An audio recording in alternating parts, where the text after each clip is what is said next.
இன்றைக்கு தொழில் அமைச்சர் கீர்த்தனா என்று ஒருவர் பொறுப்பேற்றிருக்கிறார். என்ன நடந்திருக்கிறது? இரு பெரும் முதலீடுகள் ஆந்திராவுக்கு போய் சேர்ந்திருக்கின்றன. குறித்துக் கொள்ளுங்கள்.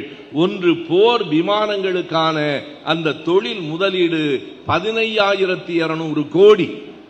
இன்னொன்று, மசாகான் கப்பல் கட்டும் தளம். மசாகான் நிறுவனம் என்பது மும்பையிலே இருக்கிறது. மசாகான் கப்பல் கட்டும் தளத்துக்கு வர வேண்டிய 29,200 கோடி ரூபாய், இவை இரண்டும் ஆந்திராவுக்கு போயிருக்கின்றன. எங்கள் தலைவர் கலைஞர் இருந்திருந்தால், எங்கள் தளபதி முதலமைச்சராக இருந்திருந்தால், ஒரு நாளும் இந்த முதலீடு தமிழ்நாட்டின் எல்லையை தாண்டி இருக்கார். யாரையும் குறை சொல்லுவதற்காக இல்லை, உண்மையை சொல்ல வேண்டும். ஒன்றே ஒன்றை மட்டும் குறையாக, கோபமாக, ஆழ்ந்த வேதனையோடு இந்த அரங்கில் நான் பதிவு செய்ய விரும்புகிறேன். அதுவே என் உரையின் கடைசி பகுதி. அந்த செய்தியை எப்படி சொல்லுவது என்று எனக்கு தயக்கமாக இருக்கிறது. ஆனால் எல்லோருடைய சமூக வலைத்தளங்களிலும் அது வந்திருக்கிறது, நீங்கள் பார்த்திருப்பீர்கள்.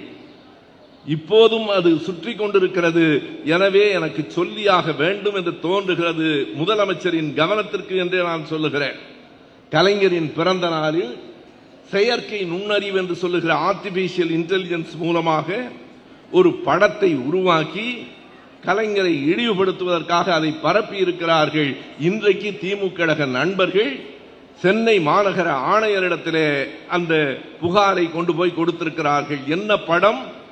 எனக்கு படத்தை பார்க்கிற போது எனக்குள் எழுந்த கோபத்தை என்னால் கட்டுப்படுத்த முடியவில்லை. இன்றைக்கு இருக்கிற முதலமைச்சர் கருப்பு கோட்டோடு, காலில் பூட்டோடு நின்று கொண்டிருக்க நம்முடைய முத்தமிழறிஞர் தலைவர் கலைஞர் அவர்கள் சொல்லுவதற்கு எனக்கு கூச்சமாகவும் கோபமாகவும் இருக்கிறது. தெரிய வேண்டும் என்பதற்காக சொல்லுகிறேன். நம்முடைய முத்தமிழறிஞர் தலைவர் கலைஞர் அவர்கள் விஜய் அவர்களின் காலை தொட்டு கும்பிடுவதை போல ஒரு படத்தை போடுகிறீர்களே, கொஞ்சமாவது நாகரிகம் இருக்கிறதா உங்களுக்கு? இதற்கு யார் தெரியுமா இதற்கு புகார் கொடுக்க வேண்டும்? திமுக தோழர்கள் இல்லை. மனசாட்சி இருக்குமானால் முதலமைச்சர் இதற்கான புகாரை கொடுத்திருக்க வேண்டும். நீங்கள் நாணயமானவராக இருந்தால், நாகரிகமானவராக இருந்தால், நான் நாகரிகமானவர் என்றுதான் நினைத்தேன். வேணாயம் வாயில நல்லா வந்துரும்னு சொல்ற வரைக்கும் பிறகுதான் தெரிந்தது இவருக்கும் நாகரிகத்துக்கும் தொடர்பில்லை என்று. ஒருவேளை எனக்கு வியப்பாக இருக்கிறது.